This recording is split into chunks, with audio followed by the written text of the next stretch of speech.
No niin, tässä päivitellään näitä viimeisiä ehtoita.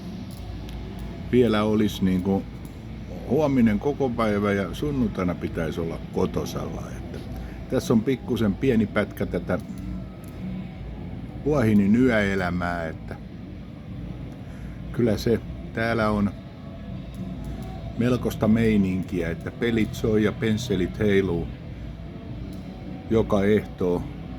Sama biisi pyörii, että ei täällä niinku oikein ja ei ole niinku noita kunnon jamipaikkoja, että mihinkä pääsisi irrotteleen oikein kunnolla, vaikkei tässä nyt meikäläinen paljon enää irrottelee, että irrottelut on irroteltu jo tähän ikään mennessä, että, mutta jotain voisi kuitenkin yrittää sähertää.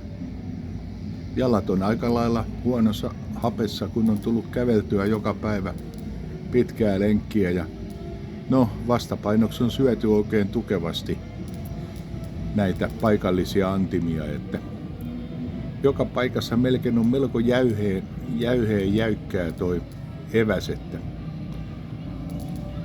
pikkusen täytyy miettiä mitä suuhunsa pistää, että semmoista, mutta näillä eväillä, tossa on muuten vielä sen verran, että tossa on tommonen kiinalaiskortteli, tai mä tiedän mikä hän on, munkkeja siellä hilluu ja näin edelleen, että aika iso länssi keskellä tätä turistirysää, että, mutta semmoista.